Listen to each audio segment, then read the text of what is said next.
Sa ating lahat, lalo kay Kuya Romel.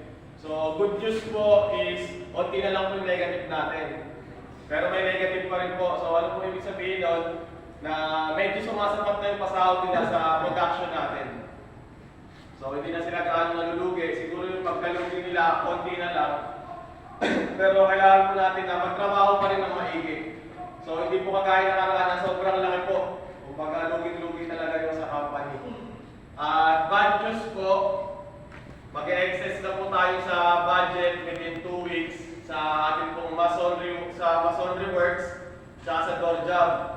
So, pinaparating po sa akin, pinapasabi po sa akin ng head engineer at the boss na kailangan po natin na pagputihin this week yung ating paggawa sa masonry works natin at sa mga door jobs po. Kasi within 2 weeks po, manulugi na po, mag-excess na tayo sa budget na nilaan lang po para dun sa mga trabaho po na yun. So, yun po yung gusto kong iparating sa inyo.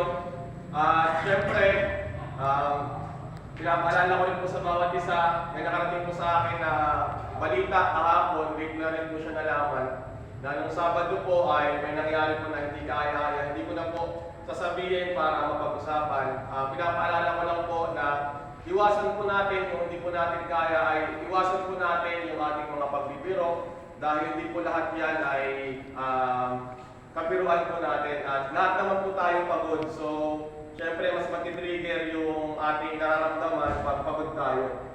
So, iwasan po natin na magbiro lalo po pag below the belt yung makakasakit po sa ating kapwa.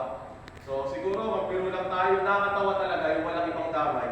Yung pampatawa lang talaga para lang maibisan yung ating mga pagod. Pero yung mga panglalaki, mga asar, mga below the belt, iwasan po natin yun para po wala pong magkasakitan sa atin, walang magkapikunan. So, lahat naman po tayo dito ay gawa, ituring natin na tayo magkakaibigan dito.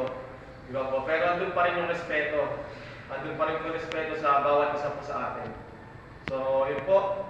At ina-acknowledge rin po yung kahapon na mga nautusan po namin dun sa pagtanggal po sa GI.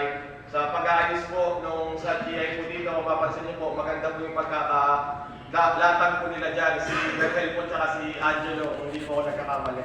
So, yun, thank you sa inyong dalawa.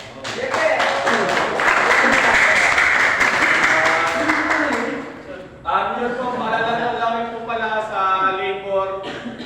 Sinabi na rin po ito kay Kuya Romel na ang halo niyo po is 1:3.5 or 1:4. Yun po yung magiging halo niyo. Pero pag hindi po puno yung isang sako ng buhangin, mag-1:8 po kayo or 1:7. So, ganun po. Wag po kayong mas pa doon nalalagpas pa doon, mas bababa pa po doon. So, yun po yung inyong magiging halo kahit ano po yung gawa sa asintada naman or sa plastering. So, yun po, sir.